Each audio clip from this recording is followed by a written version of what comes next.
ಉತ್ಸವದ ಸಂಭ್ರಮದಲ್ಲಿ ವೇದಿಕೆ ಮೇಲೆ ಬಿಡುಗಡೆಗೊಳ್ಳಲಿರುವಂತಹ ಸಂಸ್ಮರಣ ಗ್ರಂಥ ಮೂಲ ಸಂಪಾದಕರಾಗಿರುವಂತಹ ಶ್ರೀ RL ಪೊಲೀಸ್ ಪಾಟೀಲ್ ಅವರ ಮೂಲ ಸಂಪಾದಕತ್ವದಲ್ಲಿ ಆಡಳಿತಾಧಿಕಾರಿಗಳಾಗಿರುವಂತಹ BG ಜವಳಿಯವರ ಸಂಪಾದಕತ್ವದಲ್ಲಿ ನಿರ್ಮಾಣಗೊಂಡಿರುವಂತಹ ಮೃಡಗಿರಿಯ ಹೊಸ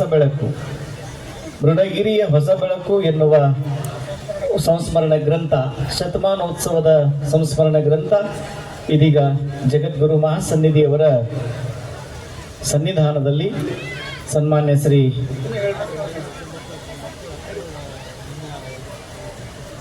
ಜೊತೆಗೆ ವಿದ್ಯಾಕಿರಣ ಎನ್ನುವ ಸ್ಮರಣ ಸಂಚಿಕೆಯನ್ನ ಶ್ರೀ CS ಅರಸನಾಳ್ ಅವರು ಸಂಪಾದಕತ್ವದಲ್ಲಿ ಬರೆದಿರುವಂತಹ ವಿದ್ಯಾಕಿರಣ ಸ್ಮರಣ ಸಂಚಿಕೆ ಜೊತೆಗೆ ಜಂಗೊಡ ಗ್ರಂಥ ಬಿಡುಗಡೆ ಶ್ರೀ RL ಪೊಲೀಸ್ ಪಾಟೀಲ್ ಅವರು ನಿವೃತ್ತ ಪ್ರಾಚಾರ್ಯರು ಅವರು ಉಪನ್ಯಾಸಕರು ರಚಿಸಿರುವಂತಹ ಈ 3 ಗ್ರಂಥಗಳು ವೇದಿಕೆ ಮೂಲಕ ಇಲ್ಲಿ ಲೋಕಾರ್ಪಣೆಗೊಳ್ಳುತ್ತಾ ಇದ್ದಾವೆ. ಮೃಡಗಿರಿಯ ಶ್ರೀಮಠ ಅಂತಂದ್ರೆ ಅದು ಜ್ಞಾನ ದಾಸೋಹನ ನೆರವೇರಿಸಿರುವಂತಹ ಮಹಾಮಠ, ಜೊತೆಗೆ ಅನ್ನ ದಾಸೋಹನ ನೆರವೇರಿಸಿರುವಂತಹ ಮಹಾಮಠ. ಇಂತಹ ಮಹಾಮಠದಲ್ಲಿ ಯಾವುದೇ ಒಂದು ಕಾರ್ಯಕ್ರಮ ನೆರೆದರೂ ಅದು ಪುಸ್ತಕ ಬಿಡುಗಡೆಗೊಳ್ಳದೆ ಅದು ಪರಿಪೂರ್ಣವಾಗಲಾರದು ಎನ್ನುವಂತಹ ಸತ್ಯ ಸಂಗತಿ ನಮ್ಮೆಲ್ಲರಿಗೂ ಗೊತ್ತಿರುವಂಥದ್ದು. ಸ್ವಾಮಿ ಸಂಕುಲದ ಸಾಹಿತ್ಯದ ಸೂರ್ಯರಾಗಿಯೇ ನಾಡಿಗೆ ಬೆಳಕನ್ನು ನೀಡಿರುವಂತಹ ಶ್ರೀಪೀಠದ 10ನೆಯ ಪೀಠಾಧಿಪತಿಗಳಾದ ಶ್ರೀಮನ್ ಮಹಾರಾಜ ನಿರಂಜನ ಜಗದ್ಗುರು ನಾಡೋಜ ಡಾಕ್ಟರ್ ಅನ್ನದಾನೀಶ್ವರ ಮಹಾಶಿವಯೋಗಿಗಳವರು ಸಾನ್ನಿಧ್ಯದಲ್ಲಿ ಪುಸ್ತಕಗಳು ಲೋಕಾರ್ಪಣೆಗೊಳ್ಳುತ್ತಾ ಇದ್ದಾವೆ. ಸನ್ಮಾನ್ಯ ಶ್ರೀ ಸಭಾಪತಿಗಳಾಗಿರುವಂತಹ ಬಸವರಾಜ ಹೊರಟ್ಟಿಯವರು, ಮಾನ್ಯ ಸಚಿವರಾಗಿರುವಂತಹ MC ಸುಧಾಕರ್ ಅವರು ಈ ವೇದಿಕೆ ಮೂಲಕ ಪುಸ್ತಕ ಬಿಡುಗಡೆಯನ್ನ ಗೊಳಿಸ್ತಾ ಇದ್ದಾರೆ. ಮೃಡಗಿರಿಯ ಹೊಸ ಬೆಳಕು ಶತಮಾನೋತ್ಸವದ ಸಂಸ್ಮರಣ ಗ್ರಂಥ ವೇದಿಕೆ ಮೂಲಕ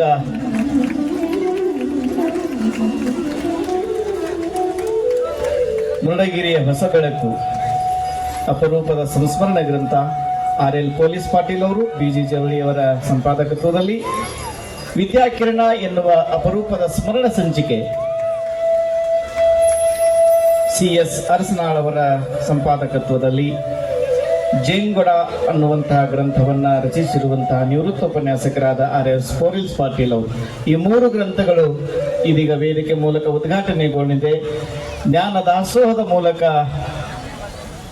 ಜಾಗೃತಿಯ ಸಂದೇಶವನ್ನ ಅಕ್ಷರದ ಮೂಲಕ ಪುಸ್ತಕದ ಮೂಲಕ ನೀಡಿರುವಂತಹ ಶ್ರೇಯಸ್ಸು ಅದು ಶ್ರೀಮಠಕ್ಕೆ ಸಲ್ಲುತ್ತದೆ ಎನ್ನುವಂಥದ್ದು. ಇದೀಗ ಶತಮಾನೋತ್ಸವ ಸಂಭ್ರಮದ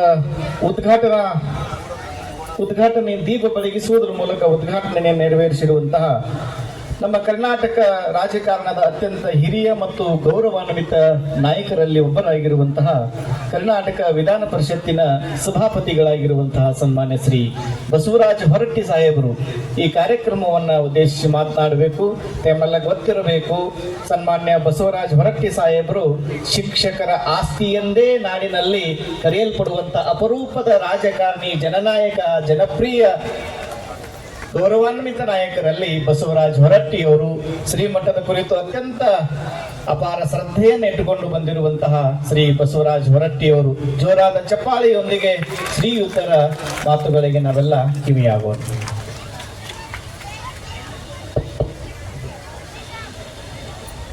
ಈ ಸಮಾರಂಭದ ಸಾನ್ನಿಧ್ಯ ವಹಿಸಿದ ಪೂಜ್ಯರ ಅಡಿಗಾವಲ್ಲಿ ನನ್ನ ನಮನಗಳನ್ನು ಸಲ್ಲಿಸಿ ಈ ಕಾರ್ಯಕ್ರಮದಲ್ಲಿ ಪಾಲ್ಗೊಳ್ಳಲು ಬೆಂಗಳೂರಿನಲ್ಲಿ ಆಗಮಿಸಿ ನಮ್ಮೆಲ್ಲರಿಗೂ ಅತ್ಯಂತ ಪ್ರೀತಿ ವಿಶ್ವಾಸದಿಂದ ಇಲ್ಲಿ ಬಂದಂಥ ಉನ್ನತ ಶಿಕ್ಷಣ ಸಚಿವರಾದಂಥ ಡಾಕ್ಟರ್ MC ಸುಧಾಕರ್ ಅವರೇ,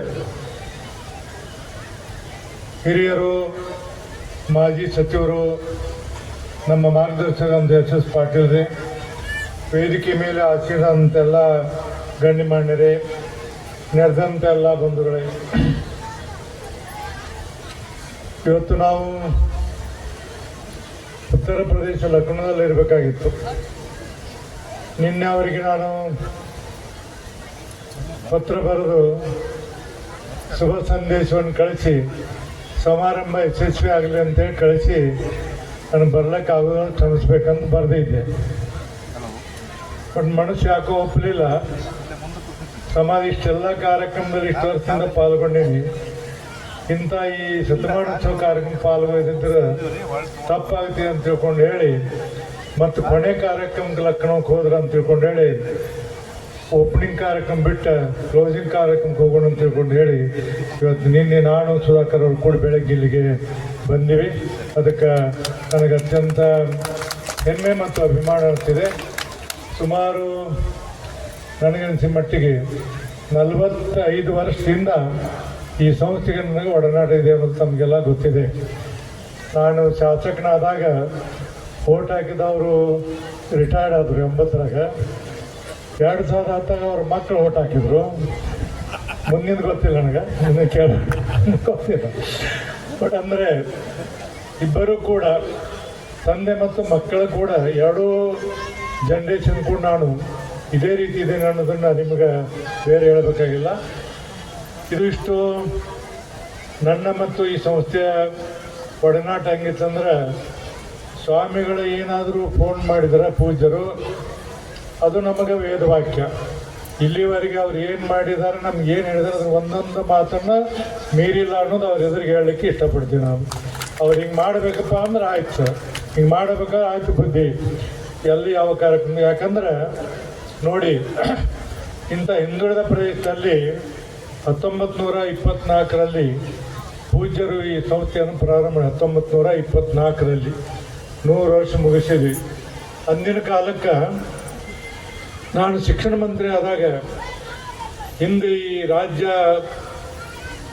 ಏನು ವಿಲೀನ ಆಗಿ ನಂತರ ಸಪ್ರೇಟ್ ರಾಜ್ಯ ಆಯಿತು, ಆವಾಗ ಶಿಕ್ಷಣ ಮಂತ್ರಿಗಳಾದಂಥವ್ರು ಮುಖ್ಯಮಂತ್ರಿಗಳಾದಂಥವ್ರು 1960ನೇ ಇಸ್ವಿ ಇರ್ಬೋದು, ನನ್ನ ನೆನಪಿಲ್ಲ, ಒಂದು ಫೈಲ್ ಸಿಕ್ಕಿತ್ತು. ಅವರು ಒಂದು ಪೇಪರ್ದಾಗ ಅಡ್ವರ್ಟೈಸ್ಮೆಂಟ್ ಕೊಟ್ಟಿದ್ರು. ಅಡ್ವರ್ಟೈಸ್ಮೆಂಟ್ ವಿನಂತಿ ಏನು, ಕರ್ನಾಟಕ ರಾಜ್ಯದಲ್ಲಿ ಎಲ್ಲ ಮಕ್ಕಳಿಗೆ ಶಿಕ್ಷಣ ಕೊಡ್ಲಿಕ್ಕೆ ಸರ್ಕಾರಕ್ಕೆ ಆಗೋದಿಲ್ಲ. ಮಠಮಾನ್ಯಗಳಿದ್ದಂಥವರು, ಕರಿಷ್ಠಮಸ್ತಿನವರು, ಬೇರೆ ಬೇರೆಯವರು, ಖಾಸಗಿಯವರು ಶಾಲೆ ಕಾಲೇಜನ್ನು ಪ್ರಾರಂಭ ಮಾಡಿ ಮಕ್ಕಳಿಗೆ ಶಿಕ್ಷಣ ಕೊಡಬೇಕು ಅಂತ ತಿಳ್ಕೊಂಡು ಒಂದು ಮನವಿಯನ್ನು ಮಾಡಿದ್ರು. ಮನವಿ ಅಂದರೆ ವಿಚಾರ ಮಾಡಿ ನೀವು, ಸರ್ಕಾರಕ್ಕೆ ಈ ಶಿಕ್ಷಣ ಕೊಡುವಂಥ ಶಕ್ತಿ ಅವತ್ತಿರಲಿಲ್ಲ. ಇವತ್ತು ಕೆಲವು ಇದಾವೆ, ಅದು ನೀವು ಹೇಳಂಗಿಲ್ಲ, ಕೊಡಂಗಿಲ್ಲ ಅನ್ನುವಂಥದ್ದು ಇದ್ದಾಗ ಅವತ್ತೆಲ್ಲ ಇಂಥ ಪೂಜ್ಯರು ಬೇರೆ ಬೇರೆ ಕಡೆಗೆಲ್ಲ ಶಾಲೆ ಪ್ರಾರಂಭ ಮಾಡಿದರು. ಅನ್ನದಾನೇಶ್ವರ ಸಂಸ್ಥೆಯವರು 1924ನೇ ಇಸ್ವಿಯಲ್ಲಿ ಒಂದು ಸ್ಕೂಲನ್ನು ಪ್ರಾರಂಭ ಮಾಡಿ ಮಕ್ಕಳಿಗೆ ಶಿಕ್ಷಣ ಕೊಡಲಿಕ್ಕೆ ಪ್ರಾರಂಭ ಮಾಡಿದರು. ಬರ್ತಾ ಬರ್ತಾ ಶಿಕ್ಷಣ ಹೆಂಗಾಗತೈತೆ ಅಂದರೆ, ಶಿಕ್ಷಣ ಇವತ್ತು ಬಡವರಿಗಿಲ್ಲ ಅನ್ನುವಂಥ ಪರಿಸ್ಥಿತಿ ನಿರ್ಮಾಣ ಆಗಿದೆ. ಯಾರು ದುಡ್ಡಿದ್ದವರು ದೊಡ್ಡವರು ಅವ್ರ ಮಕ್ಕಳನ್ನ ಅಷ್ಟೇ ಶಾಲೆ ಕಳಿಸ್ಬೇಕು. ಇವತ್ತು ನಮ್ಮ ರಾಜ್ಯದಲ್ಲಿ 1900 ಪ್ರಾಥಮಿಕ ಶಾಲೆಗಳು 10 ಮಕ್ಕಳಿಗಿಂತ ಕಡಿಮೆ ಇದಾವೆ, ಅವೆಲ್ಲ ಮುಚ್ಚೋಕ್ಕಾಗಿದ್ದಾವೆ. ಆಮೇಲೆ ಹೊಸ ಹೊಸ ಯೋಜನೆ ಏನು ಮಾಡ್ತಾರೆ ಸರ್ಕಾರ, KPS ಸ್ಕೂಲು ಅವು ಇವೆಲ್ಲ ಮಾಡಿ, ಎಲ್ಲಿ ಪ್ರೈಮರಿ ಶಾಲೆ ಇರ್ತೋ ಅಲ್ಲೇ ಪಕ್ಕದಲ್ಲಿ KPSC ಮಾಡ್ತಾರೆ. ಆ ಪ್ರೈಮರಿ ಶಾಲೆ ಮುಚ್ಚಿ ಹೋಗ್ಬಿಡ್ತೈತಿ. ಆ ಶಿಕ್ಷಕರು ಏನು ಮಾಡಬೇಕು ಅನ್ನೋದು ದೊಡ್ಡ ಸಮಸ್ಯೆ ಇವತ್ತು ಸರ್ಕಾರದ ಮಟ್ಟದಲ್ಲಿದೆ. ಈ ಮಾತನ್ನು ನಾನು ಯಾಕೆ ಹೇಳ್ತೀನಿ ಅಂತಂದ್ರೆ, ಇವತ್ತು ಪ್ರತಿ ಹಳ್ಳಿಯಲ್ಲಿ, ಸಾಮಾನ್ಯ ಹೇಳಿದೆ, ನಾನು ಶಿಕ್ಷಣ ಮಂತ್ರಿ ಅವ್ರ ಮೀಟಿಂಗ್ ಕರೆದಾಗ ಹೇಳಿದೆ, ಪ್ರತಿ ಹಳ್ಳಿಗೆ ಅವತ್ತು 7ನೇ ಕಡ್ಡಾಯವಾಗಿರ್ತಿತ್ತು, ಕಡೆಗೆ 5ನೇತಾದರೂ ಕಡ್ಡಾಯವಾಗಿರಲಿ ಅನ್ನುವಂಥ ಭಾವನೆ ನನ್ನದಾಗಿದೆ. ಮಕ್ಕಳು ಎಷ್ಟೇ ಇರಲಿ 5ನೇತಾದರೂ ಇರಬೇಕು. ಯಾಕಿರಬೇಕು? ಇವತ್ತು ನೀವು ಶಾಲೆ ಇತ್ತಂದ್ರೆ ಸ್ವಾತಂತ್ರ್ಯ ದಿನೋತ್ಸವನ ಆಚರಿಸ್ತೀರಿ, ಆಗಸ್ಟ್ 15 ಆಚರಿಸ್ತೀರಿ, ಮತ್ತು ಬೇರೆ ಬೇರೆ ಶಿಕ್ಷಕರ ಸೆಪ್ಟೆಂಬರ್ 5 ಕಾರ್ಯಕ್ರಮ ಮಾಡ್ತೀರಿ, ನವಂಬರ್ 14 ಮಕ್ಕಳ ಕಾರ್ಯಕ್ರಮ ಮಾಡ್ತೀರಿ, ಬೇರೆ ಬೇರೆ ಕಾರ್ಯಕ್ರಮ ಮಾಡಿ ಶಾಲೆಗಳು ಆಚರಣೆ ಮಾಡ್ತಾವೆ. ಮತ್ತು ಆ ಶಾಲೆನೇ ಇಲ್ಲಂದ್ರೆ ಅವುರಾಗ ಎಲ್ಲ ಹಬ್ಬಗಳು ಬಂದಾಗ್ಬಿಡ್ತಾವೆ. ಅದಕ್ಕೆ ನಾನು ಮೊನ್ನೆ ಹೇಳಿದೆ, ಎಷ್ಟೇ ಮಕ್ಕಳಲ್ಲಿ ಕನಿಷ್ಠ 1ರಿಂದ 5ನೇತಾದರೂ ಹಳ್ಳಿಗಳಲ್ಲಿ ಇರಬೇಕು, ಅವ್ನು ತೆಗಿಬೇಡ್ರಿ ಅನ್ನೋಂಥ ಒಂದು ಸಲಹೆಯನ್ನು ಸರ್ಕಾರಕ್ಕೆ ನಾನು ಕೊಟ್ಟಿದ್ದೀನಿ. ನೀವೆಲ್ಲ ವಿಚಾರ ಮಾಡಬೇಕು ಅದನ್ನು. ಇವಾಗ ಏನಾಗಿದೆ, lower primary, higher primary, higher secondary, 5ನೇವರೆಗೆ ಕನ್ನಡ ಶಾಲೆ, 6, 7, 8 ಹೈಯರ್ ಪ್ರೈಮರಿ, 9, 10, 11, 12 ಹೈಯರ್ ಸೆಕೆಂಡ್ರಿ. ಹಿಂಗಾದಾಗ 1900 ಊರುಗಳಲ್ಲಿ ಪ್ರೈಮರಿ ಸ್ಕೂಲ್ ಇಲ್ಲ ಅಂದ್ರೆ ಎಲ್ಲ ಹಬ್ಬಗಳನ್ನು ಮಾಡ್ಲಿಕ್ಕೆ ಸಾಧ್ಯನೇ ಇಲ್ಲ ಅನ್ನೋದನ್ನು ನೀವು ತಿಳ್ಕೊಬೇಕಾಗಿದೆ. ಅಂದ್ರೆ ಸರ್ಕಾರ ಕೂತ್ಕೊಂಡು ಹಬ್ಬಗಳನ್ನು ಬಂದ್ ಮಾಡಿದಂಗೆ. ಹಬ್ಬ ಅಂದ್ರೆ ಈ ಹಬ್ಬ ಅಲ್ಲ, ಸ್ವಾತಂತ್ರ್ಯೋತ್ಸವ, ಆಗಸ್ಟ್ 15 ಬೇರೆ ಬೇರೆ ಕಾರ್ಯಕ್ರಮ, ನವೆಂಬರ್ 1 ಮಕ್ಕಳ ದಿನಾಚರಣೆ, ಇವೆಲ್ಲ ಕಾರ್ಯಕ್ರಮ ಆಗಬೇಕು. ಈ ಹಿನ್ನೆಲೆಯಲ್ಲಿ ಅಂದು ಸರ್ಕಾರ ಮಾಡಿದಂಥ ಮನವಿಗೆ ಇಂಥ ಪೂಜ್ಯರು ಅನೇಕ ಮಠಗಳು ಕರ್ನಾಟಕದಲ್ಲಿ ಶಾಲೆಗಳನ್ನು ಪ್ರಾರಂಭ ಮಾಡಿ ಅಕ್ಷರ ದಾಸೋಹದ ಕೂಡ ಅನ್ನದಾಸೋಹವನ್ನು ಮಾಡಿದರು. ಬೋರ್ಡಿಂಗ್ ತೆಗೆದು ಅವ್ರ ಮಕ್ಕಳಿಗೆ ಊಟ ಹಾಕಿದ್ರು, ಎಷ್ಟೋ ಮಂದಿ ಅವ್ರ ಬಟ್ಟೆ ಬರೆಗಳನ್ನು ಕೊಟ್ಟರು, ಶಾಲೆಗೆ ಕಲಿಸಿದ್ರು, ಶಾಲೆಯನ್ನು ಕಲಿತರು. ಇವತ್ತು ಶಾಲೆಯನ್ನು ಕಲಿತಂಥವ್ರು 100 ವರ್ಷದ ಹಿಂದಿನವ್ರು ನಮ್ಮ ಎದುರಿಗೆ ಯಾರು ಇರಲಿಕ್ಕಿಲ್ಲ, ಒಬ್ಬರೆಲ್ಲರೂ ಇರಬೇಕು. ಅವರೆಲ್ಲ ಇಲ್ಲಿ ಉತ್ತಮವಾದಂಥ ಶಿಕ್ಷಣ ಪಡೆದು ರಾಜ್ಯ ಮತ್ತು ರಾಷ್ಟ್ರದಲ್ಲಿ ಅನೇಕ ರೀತಿಯಿಂದ ದೊಡ್ಡ ದೊಡ್ಡ ಹುದ್ದೆಗಳೆಲ್ಲ ಅದಾರೆ ಇವತ್ತು. ಆಮೇಲೆ ಬೆಲ್ಲದ ಕಾಲೇಜ್ ಆಯ್ತು, ಹೈಸ್ಕೂಲ್ ಆಯ್ತು, ಜೂನಿಯರ್ ಕಾಲೇಜ್ ಆಯ್ತು, ಎಲ್ಲವೂ ಈ ಸಂಸ್ಥೆ ಸರ್ಕಾರ ಮಾಡುವಂಥ ಎಲ್ಲ ಕೆಲಸಕ್ಕೂ ಮಿಕ್ಕಿ ಈ ಅನ್ನದಾನೇಶ್ವರ ಸಂಸ್ಥೆ ಶಿಕ್ಷಣವನ್ನು ಕೊಡ್ತಿದೆ ಅಂದ್ರೆ ನಾವೆಲ್ಲ ಭಾಳ ಹೆಮ್ಮೆ ಪಡಬೇಕು. ನೀವೇನೆಲ್ಲ ಕುಂತಿರಲ್ಲ ಇಲ್ಲೇ, ಅಕಸ್ಮಾತ್ ಅನ್ನದಾನೇಶ್ವರ ಸಂಸ್ಥೆ ಇರಲಿಲ್ಲ ಅಂದ್ರೆ ನೀವೇನು ಗಳೆ ಹೊಡ್ಯಕ್ಕೆ ಹೋಗ್ತಿದ್ರು ಅಥವಾ ಏನು ಮಾಡಕ್ಕೆ ಹೋಗ್ತಿದ್ರು, ಎಲ್ಲಿ ಹೋಗ್ತಿದ್ರು ನನಗಂತೂ ಗೊತ್ತಿಲ್ಲ. ಒಟ್ಟಾರೆ ಆ ಸಂಸ್ಥೆಯನ್ನು ಪ್ರಾರಂಭ ಮಾಡಿದ್ದಕ್ಕೆ ನೀವೆಲ್ಲ ಶಿಕ್ಷಣ ಪಡೆದಿರಿ. ಶಿಕ್ಷಣ ಪಡೆದು ರಾಜ್ಯದಲ್ಲಿ, ರಾಷ್ಟ್ರದಲ್ಲಿ, ಬೇರೆ ಬೇರೆ ದೇಶದಲ್ಲಿ ಇಲ್ಲೆಲ್ಲ ಕಲಿತಂಥವ್ರು ಶಿಕ್ಷಣವನ್ನು ಮುಗಿಸಿ ಹುದ್ದೆಗಳಲ್ಲಿ ಕೆಲಸವನ್ನು ಮಾಡ್ತಿರ್ತಾರೆ. ಇದು ಇವತ್ತು ಕರ್ನಾಟಕಕ್ಕೆ ಕೊಟ್ಟಂಥ ದೊಡ್ಡ ಕೊಡುಗೆ. ಮುಂಡ್ರಿಗೆ ಅಂದ್ರೆ ಅತಿ ಕೊನೆಯ ಭಾಗ ಇದು. ಹಿಂದುಳಿದ ಭಾಗ ಅಂತ ಹಗಲೆಲ್ಲ ಹೇಳ್ತಾರೆ, ಅವತ್ತು ಹೇಳ್ತೀರಿ, ಈಗೇನೋ ನನಗೆ ಗೊತ್ತಿಲ್ಲ. ಈಗ ಇನ್ನೂ ಹಿಂದುಳಿದ ಪಟ್ಟವನ್ನು ಅದು ಕಡಿಮೆ ಮಾಡ್ಕೊಂಡಿಲ್ಲ. ಹೆಂಗಂದ್ರೆ ಈಗ ಇದು ಒಂದು ಹಂಗೆ ಮಾತು ನೆನಪಾದ ನನಗೆ. ನಾವು ಮಗಳು ಹುಡ್ತಾಳು, ಮಗಳು ಹುಟ್ಟಿದ ಕೂಡ ಆಕಿ ಬೇಬಿ ಅಂತೀವಿ. ಆಕಿ ಮೊಮ್ಮಕ್ಕಳಾದ್ರೂ ಬೇಬಿನ ಅಂತಿರ್ತೀವಿ ನಾವು. ಮನೆಯಾಗಾರೆ ಬೇಬಿನ ಅಂತ ಕರಿತೀವಿ ಆಕಿಗೆ. ಹಂಗೆ ಮುಂಡರಿಗೆ ಇವತ್ತೆಲ್ಲ ದೃಷ್ಟಿಯಿಂದ ಮುಂದೆ ಬಂದು ಬೆಳೆದು ಎಲ್ಲ ನೀರಾವರಿ ಆಗೈತಿ, ಎಲ್ಲ ಸೌಲಭ್ಯಗಳು ಆದರೂ ಸಹಿತ ಇನ್ನು ಮುಂದರಿಗೆ ಹಿಂದುಳಿದ ಪ್ರದೇಶ ಅನ್ನುವಂಥ ಹೆಸರನ್ನ ಇನ್ನು ತಕ್ಕೊಂಡಿಲ್ಲ ಅಂತ ನಾವು ಹೇಳ್ತಿದ್ದಾರೆ. ಯಾಕಂದ್ರೆ ನಂಜುಂಡಪ್ಪ ವರದಿ ಪ್ರಕಾರ ಇದಕ್ಕೆ ಭಾಳಷ್ಟು ಮಹತ್ವವನ್ನು ಕೊಡುವಂಥ ಕಾಲ ಬಂದಿದ್ದರಿಂದ ಇವತ್ತು ಮುಂಡ್ರಿಗೆ ಎಲ್ಲ ನಗರಗಳಿಗೆ ಸಮಾನವಾಗಿ ಬೆಳೆದಿದೆ ಅಂತ ಭಾಳ ಹೆಮ್ಮೆಯಿಂದ ಮತ್ತು ಅಭಿಮಾನದಿಂದ ಹೇಳ್ತೀನಿ ನಾನು. ಬೆಳಿಬೇಕಾದ ಕಾರಣ ಏನು? ಸರ್ಕಾರ ಕಾರಣ ಅಥವಾ ಮತ್ತು ಬೇರೆ ಏನು ಕಾರಣ? ಸಾರ್ವಜನಿಕರ ಕಾರಣ.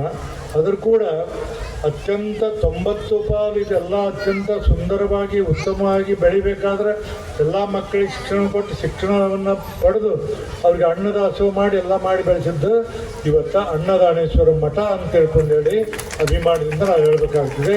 ಇದರಲ್ಲಿದ್ದಂಥವರೆಲ್ಲ ಭಾಳಷ್ಟು ಜನ ಇವತ್ತು ನಾಡಿನ ಬೇರೆ ಬೇರೆಲ್ಲ ಕೆಲಸ ಮಾಡ್ತಾರೆ, ಸಿಕ್ಕಿರ್ತಾರೆ, ಅಲ್ಲಿ ನಮಗೆಲ್ಲ ಸಿಕ್ಕಿರ್ತಾರೆ. ಒಟ್ಟಾರೆ ಹೇಳ್ಬೇಕಂದ್ರೆ ಇವತ್ತು 100 ವರ್ಷವನ್ನು ಇವತ್ತು ಪೂರೈಸತಿ. ಒಂದು ಶಿಕ್ಷಣ ಸಂಸ್ಥೆಯನ್ನು ಪ್ರಾರಂಭ ಮಾಡೋದು ಭಾಳ ದೊಡ್ಡ ಕೆಲಸ ಅಲ್ಲ.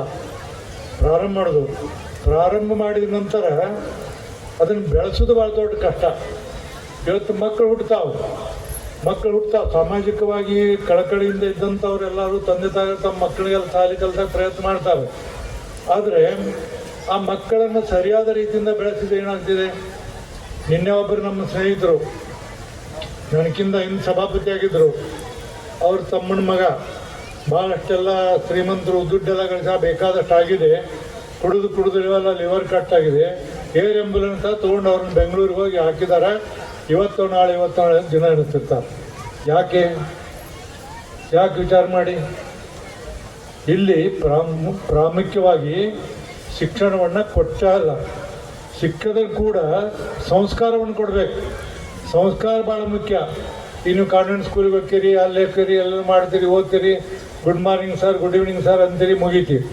ಇಲ್ಲಿ ಶಿಕ್ಷಣದ ಕೂಡ ಪೂಜ್ಯರು ಏನಂತಾರೆ, ಸಂಸ್ಕಾರವನ್ನು ಕೊಡ್ತಾರೆ.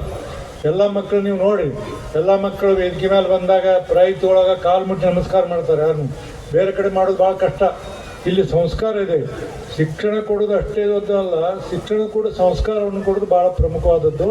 ಈ ಹಿನ್ನೆಲೆಯಲ್ಲಿ ಇವತ್ತು ಅನ್ನದಾನೇಶ್ವರ ಮಠ ಈ ಭಾಗಕ್ಕೆ ಕೊಟ್ಟಂಥ ಕೊಡುಗೆ ಜೀವನದಲ್ಲಿ ಅತ್ಯಂತ ಶ್ರೇಷ್ಠವಾದಂಥ ಕೊಡುಗೆ ಏನಾದರೂ ಕೊಟ್ಟಿದ್ರೆ ಅನ್ನದಾನೇಶ್ವರ ಮಠ ಅನ್ನೋದನ್ನು ನಾವು ನೆನಪಿಟ್ಕೋಬೇಕಾಗುತ್ತೆ. ನೀವೆಲ್ಲ ವಿಚಾರ ಮಾಡಿ. ಇವತ್ತೇನು ಮಕ್ಕಳಿದ್ದೀರಿ, ಈ ಮಕ್ಕಳಲ್ಲಿ ಏನು ಕಲ್ತು ಹೋಗ್ತೀರಿ, ನೀವು ಭವಿಷ್ಯದಲ್ಲಿ ಭಾಳ ದೊಡ್ಡದಾದಂಥ ಉನ್ನತವಾದಂಥ ಸ್ಥಾನಕ್ಕೆ ಹೋಗ್ತೀರ ಅನ್ನೋದು ಸಂಪೂರ್ಣವಾಗಿ ನನ್ನ ನಂಬಿಕೆ ವಿಶ್ವಾಸ ಇದೆ ಅನ್ನೋದನ್ನು ನಾನು ನಿಮ್ಗೆ ಹೇಳಲಿಕ್ಕೆ ಇಷ್ಟಪಡ್ತೀನಿ. ಎಲ್ಲಿ ಸಂಸ್ಕಾರ ಇರ್ತೈತಿ ಅಲ್ಲಿ ಶಿಕ್ಷಣ ಇರ್ತೈತಿ, ಎಲ್ಲಿ ಶಿಕ್ಷಣ ಇರ್ತೈತಿ ಅಲ್ಲಿ ಸಂಸ್ಕಾರ ಇರ್ತೈತಿ.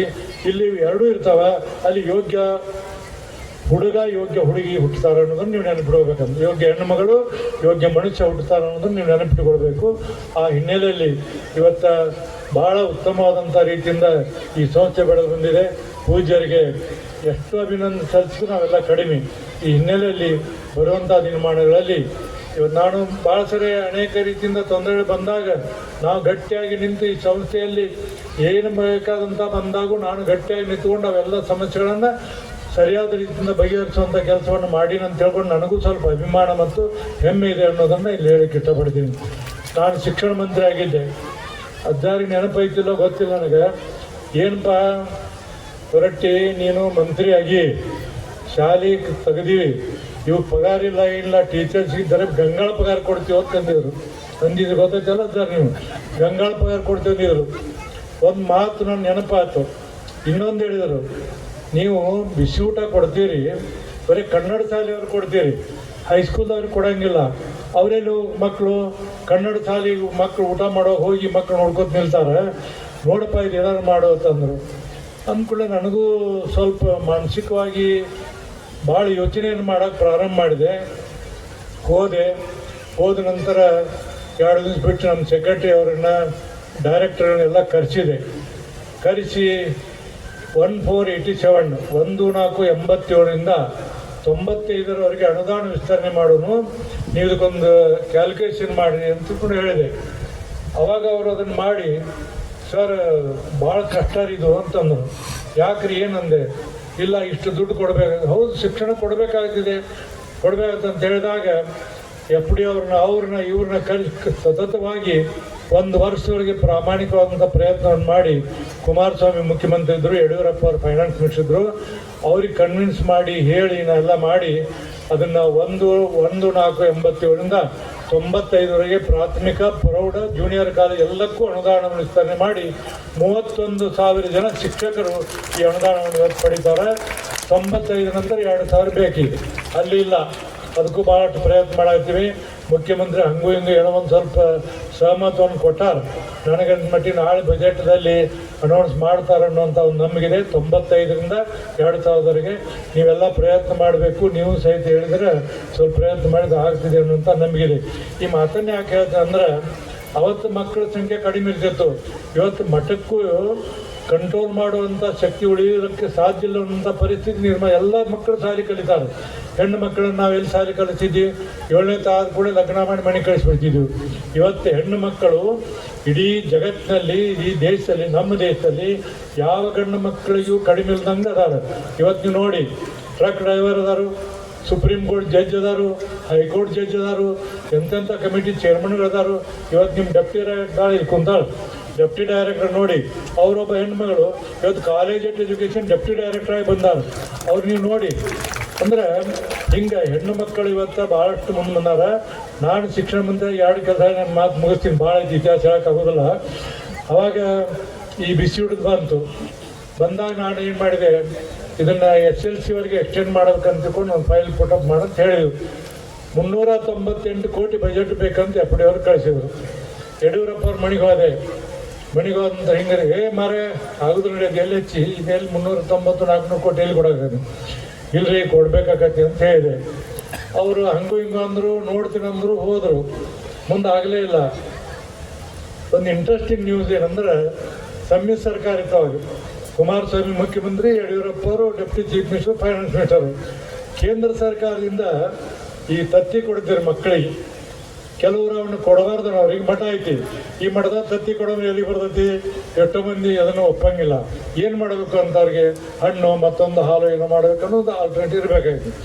ಅವಾಗ ನಾನು ಮೈಸೂರಿಗೆ ಹೋಗಿದ್ದೆ ಒಂದು ಕಾರ್ಯಕ್ರಮಕ್ಕೆ.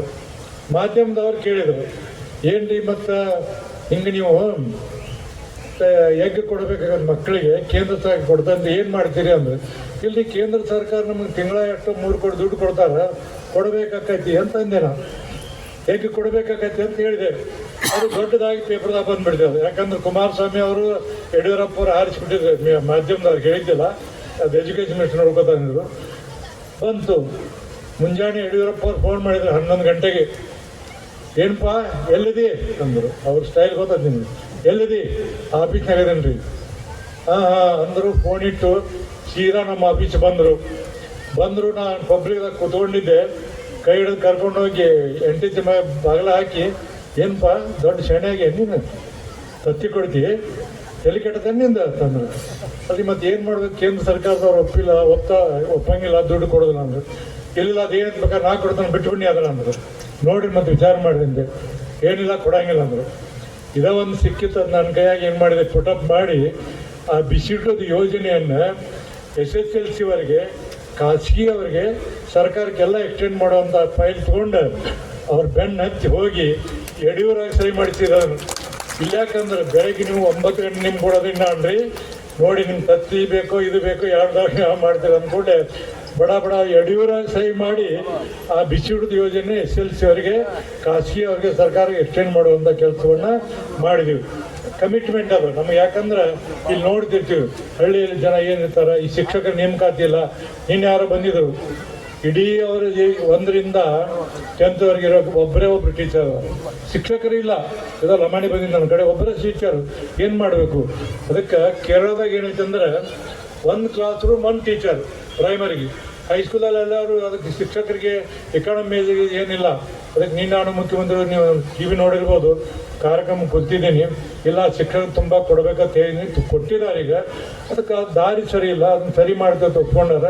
ಮತ್ತು ನಾಡ್ದ ನಾನು ನನಗನ್ಸಿದ ಮಟ್ಟಿಗೆ 2ನೇ ತಾರೀಕು 3ನೇ ತಾರೀಕು ಸಭೆಯನ್ನು ಕರೆದು ಅದ್ರ ಬಗ್ಗೆ ಯೋಚನೆ ಮಾಡಿ ಈ ಕೆಲಸವನ್ನು ಮಾಡುವಂಥ ಹುದ್ದೆಗಳನ್ನು ತುಂಬುವಂಥ ಕೆಲಸವನ್ನು ಸರಳೀಕರಣ ಮಾಡಲಿಕ್ಕೆ ಪ್ರಯತ್ನ ಮಾಡ್ತೀನಿ ಅನ್ನೋಂಥ ಮಾತನ್ನು ಹೇಳ್ತೀನಿ.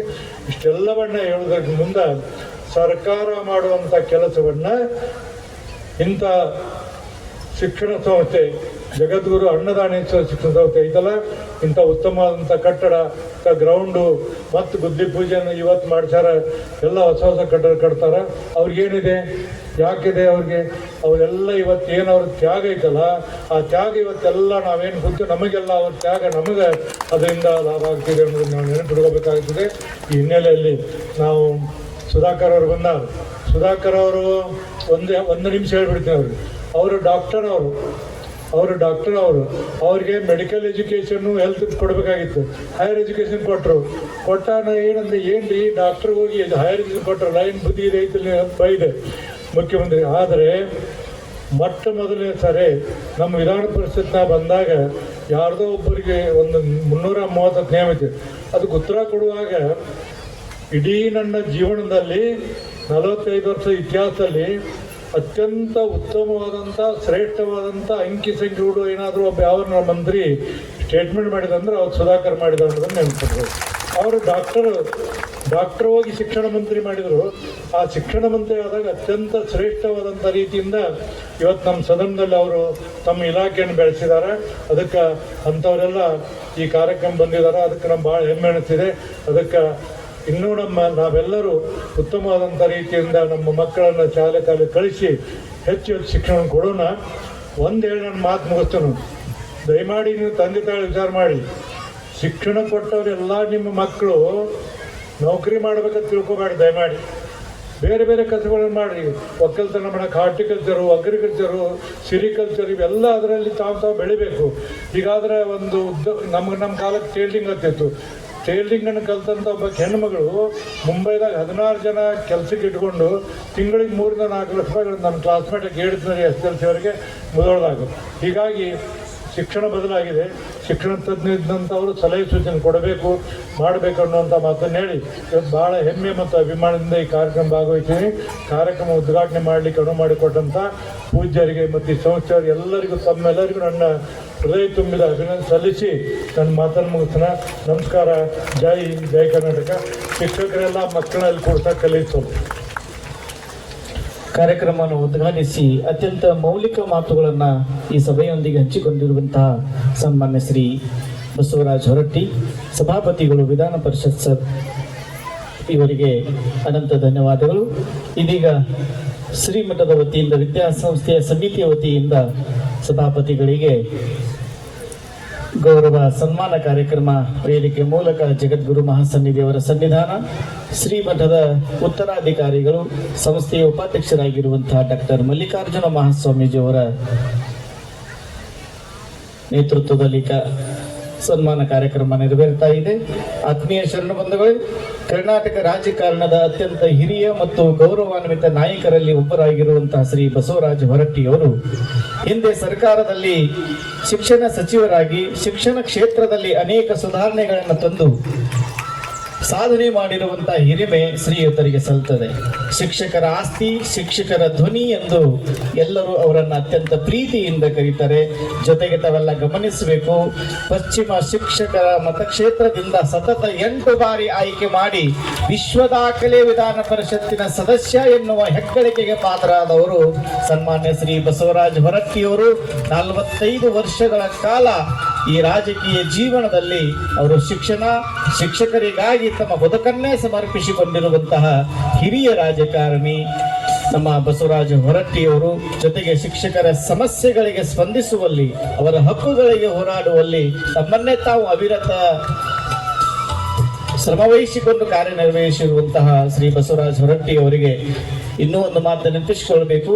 ದೀರ್ಘಕಾಲದ ರಾಜಕಾರಣದಲ್ಲಿ ಯಾವುದೇ ಕಪ್ಪು ಚುಕ್ಕೆ ಇಲ್ಲದೆ ಸರಳ ಸಜ್ಜನಿಕೆ ರಾಜಕಾರಣಿ ಎನ್ನುವಂತ ಒಂದು ಅಪರೂಪದ ಹೆಮ್ಮೆ ಅದು ನಮ್ಮ ಬಸವರಾಜ ಹೊರಟ್ಟಿಯವರು. ಜೋರಾದ ಚಪ್ಪಾಳೆಯೊಂದಿಗೆ ಸನ್ಮಾನ್ಯ ಶ್ರೀ ಬಸವರಾಜ ಹೊರಟ್ಟಿಯವರನ್ನು ತಾವೆಲ್ಲ ಅಭಿನಂದಿಸಬೇಕು ಅಂತ ಮನವಿ ವಿನಂತಿಸಿಕೊಳ್ತೇನೆ.